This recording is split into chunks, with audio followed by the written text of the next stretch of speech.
नमस्कार दोस्तों, मेरा नाम जय कुमार तिवारी है। मेरे YouTube चैनल में आपका स्वागत है। दोस्तों, मैं department of housing and urban planning government of Uttar Pradesh से रिटायर्ड असिस्टेंट इंजीनियर हूँ। दोस्तों, आज के वीडियो में मैं बात करूंगा कि जिस तरह भारत में बहुत तेजी से इंफ्रास्ट्रक्चर का विकास हो रहा है, बहुत सारी एक्सप्रेसवेज, हाईवेज और एलिवेटेड रोड्स बनाई जा रही हैं, इंडस्ट्रियल कॉरिडोर्स डेवलप किए जा रहे हैं। पूरे देश की बात है, पूरे देश में इस तरह के डेवलपमेंट बहुत तेजी से हो रहे हैं।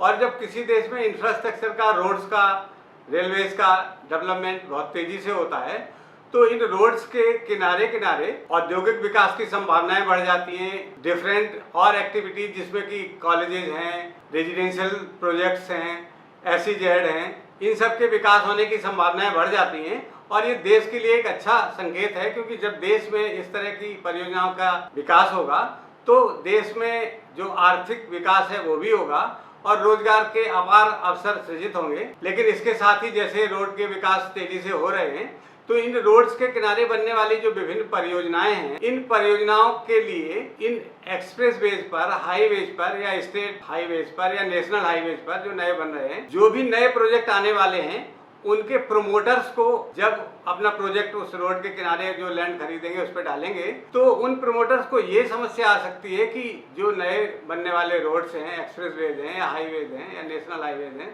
इन पर वो अपने प्रोजेक्ट का एक्सेस कैसे करेंगे, उस प्रोजेक्ट से निकल के हाईवे पे कैसे चढ़ेंगे, उनके लोग कैसे चढ़ेंगे, या उनकी जो इंडस्ट्रियल या रेजिडेंशियल डेवलपमेंट्स हैं उनकी एक्सेस उस हाईवेज पर कैसे मिलेगी, इसमें क्या समस्याएं आने वाली हैं। जो संबंधित रोड्स हैं उन पर एक्सेस करने के लिए संबंधित विभाग से NOC लेनी पड़ेगी। तो इस वीडियो में मैं बात करूंगा कि उस NOC की प्रोसेस क्या है, उस पर क्या समस्याएं आने वाली हैं, और अगर पहले से आप तैयारी कर लेते हैं तो कुछ ध्यान रखने योग्य कौन सी बातें हैं जिनका आप ध्यान रखेंगे तो आपको NOC आसानी से मिल जाएगी। तो आइए वीडियो शुरू करते हैं। दोस्तों, पिछले वीडियो में मैंने बात की थी कि अगर आपके किसी साइट के अगल बगल में, किसी भी साइट में, चारों तरफ में से किसी गवर्नमेंट की प्रॉपर्टी है, चाहे वो लैंड हो या उनका कोई इंफ्रास्ट्रक्चर का डेवलपमेंट हो या उनकी कोई बिल्डिंग हो, तो गवर्नमेंट प्रॉपर्टी आपकी प्रॉपर्टी से कितनी दूर होने पर आपको उस गवर्नमेंट डिपार्टमेंट से NOC लेने की आवश्यकता होगी, मैंने पिछले वीडियो में ये बात करी थी। दोस्तों, आप देख सकते हैं ऊपर आई बटन में मैं वो वीडियो का लिंक दे रहा हूँ, तो उससे आपको ये क्लियर हो जाएगा कि अगर आपके अगल बगल किसी गवर्नमेंट की प्रॉपर्टी है तो कितनी दूरी पर वो प्रॉपर्टी होगी, तब आपको अपनी साइट के लिए उस गवर्नमेंट डिपार्टमेंट से NOC लेने की आवश्यकता पड़ेगी। इस वीडियो में बात करते हैं कि अगर आपकी जो लैंड है वो national highways, expressways, state highways या किसी इंडस्ट्रियल कॉरिडोर के समीप है, उसके एडजॉइनिंग है, उसके सामने है, तो आपको उस रोड पर एक्सेस करने के लिए, चाहे वो national highway authority of India की रोड हो या किसी स्टेट गवर्नमेंट की हो या सेंट्रल गवर्नमेंट के किसी डिपार्टमेंट की हो, तो एक्सेस करने की क्या परिस्थितियां बनती है, किन परिस्थितियों में आप एक्सेस करेंगे और क्या क्या NOC के लिए समस्याएं आने वाली है। तो चलिए इसको हम डिस्कस करते हैं बोर्ड पर। दोस्तों, मानिए कि ये नेशनल हाईवे है या एलिवेटेड रोड है या जो भी नई बनने वाली रोड है, जो इंफ्रास्ट्रक्चर का डेवलपमेंट हो रहा है, नई रोड बन रही है, और कल्पना करिए कि ये आपकी साइट है जहां पर आप अपना प्रोजेक्ट लाने वाले हैं। तो क्या परिस्थिति बनेगी कि आपको ये NHI या जो एक्सप्रेसवे है उस पर आपको जाने की एक्सेस मिलेगी। दोस्तों, अगर ये प्रोजेक्ट आपका किसी विकास प्राधिकरण की सीमा के अंतर्गत आता है तो आपको नक्शा पास कराने के लिए पहले संबंधित विकास प्राधिकरण में या हाउसिंग बोर्ड के दफ्तर में अप्लाई करना पड़ेगा, और वहां से एक लेटर संबंधित रोड का जो विभाग है, national highway authority of India हो सकता है या PWD का रोड हो सकता है, स्टेट गवर्नमेंट का या CPWD का रोड हो सकता है, तो संबंधित विकास प्राधिकरण इस डिपार्टमेंट को NOC के लिए लेटर भेजेगा और उसकी एक कॉपी आपको देगा और आपसे कहेगा कि आप उस संबंधित विभाग से जिसकी ये रोड है उससे संपर्क करिए और वहां से NOC लाने की प्रक्रिया पूरी करके NOC ला के दीजिए ताकि आपका नक्शा हम पास कर सकें। दूसरी परिस्थिति ये हो सकती है कि विकास प्राधिकरण की सीमा के अंतर्गत ये ना हो, आगे चल के हो, तो आपको सीधे इस डिपार्टमेंट से जिसकी ये रोड है वहाँ पे NOC लेने के लिए अप्लाई करना पड़ेगा ताकि आप अपनी लैंड से इस रोड पे सीधे एक्सेस कर सकें। और वो डिपार्टमेंट आपको अगर NOC देता है तभी आपका प्रोजेक्ट सफल होगा, और अगर नहीं देता है तो आपका प्रोजेक्ट फंस जाएगा। तो इस वीडियो में मैं यही बात करूंगा कि कितने तरह की परिस्थितियां बनती हैं जब आप अपनी लैंड से उस पर एक्सेस करने का प्रयास करते हो। दोस्तों, इसमें 3 परिस्थितियां बनती हैं। नंबर 1, आपका उस रोड से डायरेक्ट एक्सेस हो। जैसे ये आपकी लैंड है और वो लैंड आपकी सीधे इस NHI के रोड से, NHAI के रोड से सीधी कनेक्टेड है, आप सीधे यहाँ से एक्सेस करना चाह रहे हैं। एक परिस्थिति ये बन सकती है। दूसरी परिस्थिति ये बन सकती है कि एक्सेस थ्रू सर्विस रोड हो। इसका मतलब क्या हुआ कि मान लीजिए ये आपकी NHI की रोड है और NHI की जो स्थायी भूमि है वो थोड़ा आगे तक है, ये आपकी लैंड है। ये जो डॉटेड दिखाई है ये दोनों तरफ ये मान के चलिए कि यहाँ पे NHAI की स्थायी भूमि है, इस पर वो अपनी सर्विस रोड बना सकता है और इस सर्विस रोड के बाद आपकी लैंड आ रही है। दूसरी परिस्थिति ये बन सकती है। और तीसरी परिस्थिति ये बन सकती है कि इस सर्विस रोड के बाद भी हो सकता हो यहाँ पर कोई रेलवे लाइन आ रही हो या कोई कैनाल आ रही हो। पहले NHI का मेन रोड, उसके बाद उसकी सर्विस रोड, उसके बाद कैनाल या रेलवे लाइन या फॉरेस्ट डिपार्टमेंट की कोई भूमि आ रही है जिसमें कुछ पेड़ वगैरह लगे हुए हैं। ऐसी परिस्थिति आ सकती है और आपकी लैंड इसके बाद हो, तब भी आपको अगर अपना यहाँ प्रोजेक्ट कोई डालना है, मान लीजिए आपने यहाँ SEZ बनाया या आपका हाउसिंग का कोई प्रोजेक्ट है, तो आपको इन सारी रोड से जो डिफरेंट डिपार्टमेंट की है, फॉरेस्ट की है, कैनाल की है, रेलवे की है या इसकी सर्विस रोड है, इन सब से NOC लेते हुए आपको एक्सेस यहाँ करना है। तो उन परिस्थितियों में NOC कैसे मिलेगी इस पे हम चर्चा कर रहे हैं। अब हम क्रम से 1 2 3 ये जो है तीसरी परिस्थिति बनती है NHI की रोड प्लस गवर्नमेंट लैंड। अगर इस तरह की रोड है तो फिर आपको NOC किस तरह मिलेगी इस पे बात करते हैं। नंबर 1 बात करते हैं डायरेक्ट एक्सेस पे। ये NHI की रोड है, ये आपकी लैंड है, आप इस पे सीधे प्रवेश करना चाह रहे हैं, तब आपको ये करना पड़ेगा कि NOC देने की इनकी जो प्रोसेस है national highway authority of India की या गवर्नमेंट के और जो रोड्स हैं, जो डिपार्टमेंट्स हैं उनकी, इनके डिपार्टमेंट में NHAI में रजिस्टर्ड कंसल्टेंट होते हैं जो इस लैंड को, आपका जो प्रोजेक्ट का साइट है, इस प्रोजेक्ट से इस रोड पर एक्सेस किए जाने की परिस्थितियों पर गुण दोष के आधार पर विवेचना करके उसका प्रोजेक्ट बनाते हैं कि अगर इस लैंड को इस पे एक्सेस दिया जाता तो दुर्घटना के खतरे कितने बढ़ सकते हैं, इस पर आपका कितना लोड आएगा, उस पर कितना व्यय हो सकता है गवर्नमेंट का, यहाँ से आपको एक्सेस दिया जाना संभव है या नहीं है। इस डिपार्टमेंट की जो रोड है, रोड्स की जो गाइडलाइंस हैं, गाइडलाइंस के अकॉर्डिंग ये जो कंसल्टेंट है ये आपका प्रोजेक्ट बनाएंगे आपकी लैंड से इस हाईवे पर एक्सेस करने के लिए और उसकी फिजिबिलिटी चेक करेंगे। अगर वो फिजिबल होगा तब फिर आपसे ये कहेंगे कि भाई हम इस पे एक्सेस देंगे और इस एक्सेस के लिए हमारा इतना खर्चा होगा, आप इसमें इतना पैसा जमा कराइए और हम आपको एक्सेस दे देंगे। ये परिस्थितियां हैं जब आप डायरेक्ट एक्सेस के माध्यम से अपनी लैंड से NHAI पे एक्सेस करने के लिए अपना NOC के लिए आवेदन प्रस्तुत करते हैं संबंधित विभाग में, जिस विभाग की वो रोड है।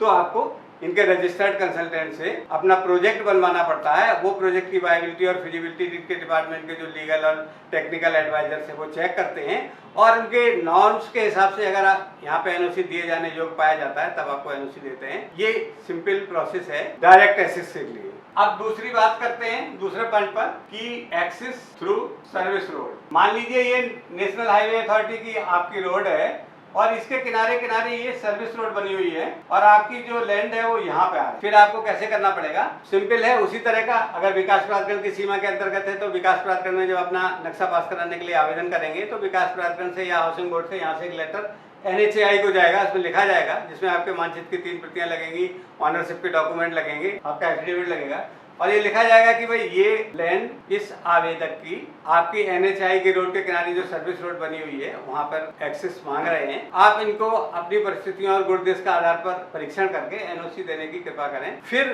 जब आप वहां जाएंगे तो उसी प्रोसेस से गुजरना पड़ेगा। ये सर्विस रोड यहाँ पे बनी भी हो सकती है, ये सर्विस रोड है, हो सकता है ये पहले से बनी हो या ना बनी हो। अगर नहीं बनी होगी तो यहाँ पे प्रोविजन होगा, उनकी स्थायी भूमि यहाँ रही होगी। तो जब अपना प्रोजेक्ट करेंगे तो इसकी वो कैलकुलेशन करेंगे कि यहाँ से दे सकते हैं या नहीं दे सकते हैं। इन परिस्थितियों में ये हो सकता है कि NHAI का जो लेवल है, जो हाइट है, वो एलिवेटेड हो, यहाँ पर सीधे एक्सेस दिए जाने का प्रोविजन करना संभव ना हो। फिर वो आपको सर्विस रोड बनाएंगे जिसका कि जो व्यय है वो आपके प्रोजेक्ट पे या और आने वाले प्रोजेक्ट पे इक्वली डिस्ट्रीब्यूट करके उसका एक एस्टिमेट आपको देंगे जमा कराने के लिए।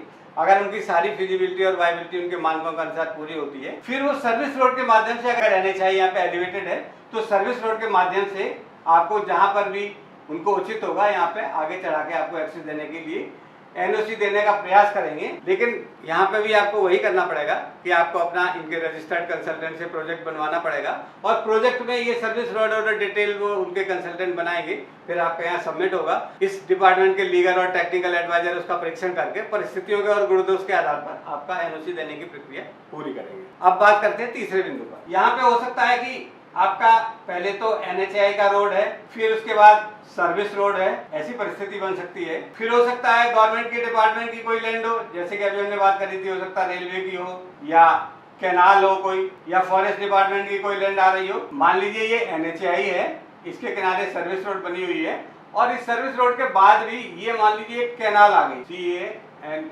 कैनाल आ गई, या मान लीजिए ये रेलवे की लैंड आ गई, या यहाँ पर एक और ऐसी पट्टी सी बनी हुई है जो फॉरेस्ट डिपार्टमेंट की लैंड है, यहाँ पर पेड़ लगे हुए हैं। तो इन परिस्थितियों में आपकी लैंड अगर यहाँ पर है तो आपको एक्सेस देने से पहले इस गवर्नमेंट डिपार्टमेंट से, जो स्टेट गवर्नमेंट का हो सकता है, कैनाल का, या सेंट्रल गवर्नमेंट का हो सकता है, रेलवे का, या फॉरेस्ट डिपार्टमेंट का, स्टेट गवर्नमेंट का हो सकता है, पहले आपको यहाँ से एनओसी लेनी पड़ेगी, फिर आपको एनएचआई से एनओसी लेनी पड़ेगी, और जब दोनों से एनओसी मिल जाएगी तभी आप यहाँ एक्सेस कर पाएंगे।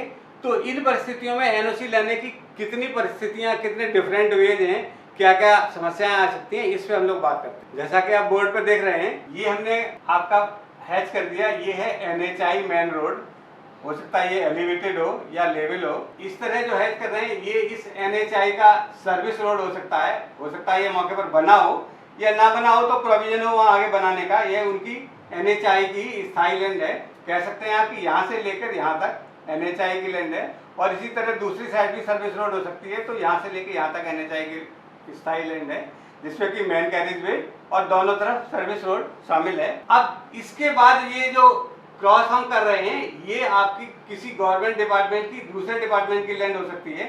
आप देखते हैं कि जो हाईवेज हैं उसके किनारे रेलवे लाइन कई जगह बनी हुई है, उसके पैरेलल एकदम चल रही है, कई जगह उसके किनारे किनारे नहर जा रही है, स्टेट गवर्नमेंट की कैनाल्स हैं, या स्टेट फॉरेस्ट डिपार्टमेंट का वहाँ पे लैंड है जिसपे कि उन्होंने पेड़ लगाए हुए हैं। यहाँ पे इस तरह भी हो सकता है कि यहाँ पेड़ लगे हुए हो, गवर्नमेंट की फॉरेस्ट डिपार्टमेंट की लैंड यहाँ पे आ रही हो। तो इन परिस्थितियों में कैसे आपको निपटना है, इस पे हम लोग बात कर रहे हैं। इस केस में आपको अपनी लैंड की जब एनओसी लेनी होगी तो आपको पहले एनएचआई में भी आवेदन करना पड़ेगा एनओसी लेने के लिए। एनएचआई के साथ आपको जो संबंधित गवर्नमेंट डिपार्टमेंट की और लैंड है, हो सकता है ये कैनाल की लैंड हो, जो भी हो, जिस डिपार्टमेंट की लैंड हो, कैनाल की हो सकती है, रेलवे की हो सकती है, आपको वहां भी अप्लाई करना पड़ेगा, या फॉरेस्ट डिपार्टमेंट की हो सकती है, वहां भी अप्लाई करना पड़ेगा। और फिर दोनों जगह से एनओसी लानी पड़ेगी। लेकिन एनएचएआई आपको तभी एनओसी देगा, जैसा कि प्रोसेस इनका वो ये कि इनके कंसल्टेंट हैं, उनके पास जाके आप अपना डीपीआर बनवाएंगे, इसका प्रोजेक्ट बनवाएंगे एक्सेस के लिए, और उनके जो तकनीकी और विधिक सलाहकार हैं वो उस पर परीक्षण करेंगे, फिर एनओसी देने के लिए निर्णय लेंगे कि दी जा सकती नहीं दी जा सकती। लेकिन उसके पहले इस केस में वो आपसे कहेंगे कि जो किसी अन्य गवर्नमेंट डिपार्टमेंट की लैंड हमारी एनएचआई के भूमि के बगल में पैरेलल है, उसके बाद आपकी लैंड आ रही है, पहले आप उस डिपार्टमेंट से, जैसे कैनाल है या रेलवे या फॉरेस्ट है, वहां से एनओसी लेके आइए, वो भी हमारे डीपीआर में लगेगी। उस डीपीआर के साथ जो एनओसी आप संबंधित डिपार्टमेंट की लाएंगे उसका हम परीक्षण करेंगे और उसके बाद अपने एक्सेस देने की बात करेंगे। यहाँ से शुरू होगा। तो जब आप मान लीजिए यहाँ पे कैनाल की लैंड है, आप कैनाल डिपार्टमेंट से, जो नहर विभाग है, इरिगेशन डिपार्टमेंट है, गवर्नमेंट ऑफ उत्तर प्रदेश या जिस गवर्नमेंट का है, वहां पर एनओसी के लिए आवेदन करेंगे। तो यहाँ पर आपको बहुत ध्यान रखना है, दो तरह से एनओसी देने का ये सिस्टम रखे हुए हैं। ये कह देंगे कि भाई आप अपने हमें जमीन के कागज ऑनरशिप ऑफ लैंड दीजिए और नक्शा पे बना के उसको मार करके दीजिए कि आपकी ऑनरशिप कितनी है, मेरी लैंड कितनी है, हम उसका परीक्षण करेंगे। और परीक्षण करने के बाद पहली परिस्थिति ये बन सकती है, वो लिख के दे देंगे आपको कि भाई ये जो आवेदक हैं इनकी लैंड इतने स्क्वायर मीटर है, हमारी भूमि से एडजॉइनिंग इनकी लैंड है, और मेरी भूमि इनके भूमि के समीप इतने स्क्वायर मीटर, इतनी चौड़ाई में, इतनी लंबाई में आ रही है। इनके प्रोजेक्ट में मेरे विभाग की, कैनाल डिपार्टमेंट की या फॉरेस्ट डिपार्टमेंट की कोई भी भूमि सम्मिलित नहीं है, अतः मेरा विभाग, कैनाल डिपार्टमेंट या फॉरेस्ट डिपार्टमेंट, इन आवेदक को एनओसी देने की सहमति प्रदान करता है, ये लिख सकते हैं। लेकिन दोस्तों अगर उन्होंने ये लिख दिया कि इस आवेदक की लैंड में मेरे विभाग की कोई भूमि शामिल नहीं है और ये अपना प्रोजेक्ट बना सकते हैं, तो दोस्तों ये एनओसी आपके किसी काम की नहीं है। उन्होंने तो ये कह दिया कि भाई इनकी लैंड अलग है, मेरी लैंड अलग है, ये एनओसी नहीं है। आपको एनओसी किस बात की चाहिए? आपको चाहिए कि हम अपनी लैंड से इस कैनाल डिपार्टमेंट की लैंड के ऊपर एक्सेस वाली रोड, जो अप्रोच रोड है, वो बनाकर सर्विस रोड पर जो NH आएगी वहाँ तक एक्सेस कर सकते हैं या नहीं कर सकते हैं, ये इस लिखा हुआ NOC चाहिए। क्या लिखा होना चाहिए कि मैं अपनी प्रोजेक्ट की लैंड से NHAI तक जाने वाली जो रोड है उस पर अप्रोच बनाने के लिए इनको सहमति देता हूं, वो डिपार्टमेंट जो कैनाल डिपार्टमेंट या फॉरेस्ट डिपार्टमेंट है, और इस पर इतना व्यय आएगा, ये व्यय आवेदक स्वयं उठाएगा या मेरे डिपार्टमेंट में इतना पैसा जमा करा दे, मैं इसकी अप्रोच रोड मानक के अनुसार इतनी चौड़ाई की जितने की आवश्यकता है इस प्रोजेक्ट में वो बना के खुद दूंगा और इतने समय में बना दूंगा, और इनकी कोई भी भूमि मेरी भूमि में शामिल नहीं है, तब आपका ये उस संबंधित डिपार्टमेंट का NOC पूरा होगा। मतलब दो चीजें चाहिए आपको, एक तो आपकी ऑनरशिप की भूमि और उनकी ऑनरशिप की भूमि अलग अलग है। सरकार की कैनाल डिपार्टमेंट भी कोई भी भूमि आपकी भूमि में सम्मिलित नहीं है। नंबर 1 ये भी लिखा होना चाहिए। नंबर 2 ये भी लिखा होना चाहिए कि आपकी लैंड से कैनाल डिपार्टमेंट की लैंड की या फॉरेस्ट डिपार्टमेंट की या रेलवे की लैंड के ऊपर से अप्रोच रोड बनाने की अनुमति भी दी जाती है, जो इतनी चौड़ी इस मानक के अनुसार होगी। इसमें इतना व्यय आएगा जो आवेदक स्वयं उठाएगा या वो जो डिपार्टमेंट है कैनाल वो बना के देगा और इतने समय में बना के देगा। ये दोनों चीजें जब लिख जाएंगी तब आपके उस डिपार्टमेंट की NOC पूरी मानी जाएगी। ये इसकी प्रक्रिया है, यहाँ सावधानी रखनी है। खाली ऑनरशिप डिस्टिंग्विश कर देने से या ऑनरशिप वेरीफाई कर देने से वो NOC आपके मान्य नहीं है, क्योंकि फिर NHAI आपको NOC नहीं देगा। इसके बाद दोस्तों बात आती है कि जब आपको कैनाल डिपार्टमेंट की या गवर्नमेंट डिपार्टमेंट की NOC मिल गई तो फिर बात आती है कि फिर उस डिपार्टमेंट की कैनाल डिपार्टमेंट की या फॉरेस्ट की NOC के साथ आप NHAI में जो आवेदन किया है वो संलग्न करेंगे और NHAI से कहेंगे कि साहब अब इन्होंने हमें NOC दे दी है जिसमें इन्होंने अप्रोच रोड बनाने की अनुमति भी दी है और अपनी ऑनरशिप भी वेरीफाई कर दी कि मेरी कोई भूमि इनकी भूमि में सम्मिलित नहीं है। अब आप हमें एक्सेस के लिए NHAI पर NOC दे दीजिए। तो NHAI भी आपके DPR का इस डिपार्टमेंट की NOC का परीक्षण करते हुए और सर्विस रोड उसको बनानी है या सीधे एक्सेस, अगर ये एलिवेटेड रोड है तो सीधे एक्सेस नहीं दिया जा सकता है, सर्विस रोड के माध्यम से देगी। तो यहाँ सर्विस रोड बनाने की जो लैंड NHAI के पास है वो क्लियर है या नहीं है, उस पर कितना व्यय आएगा, कितनी दूर तक कितनी लंबाई तक सर्विस रोड बनाई जाएगी, फिर वो एक्सेस करेगी मेन कैरिज वे पर। इन परिस्थितियों का गुण दोष के आधार पर परीक्षण किया जाएगा।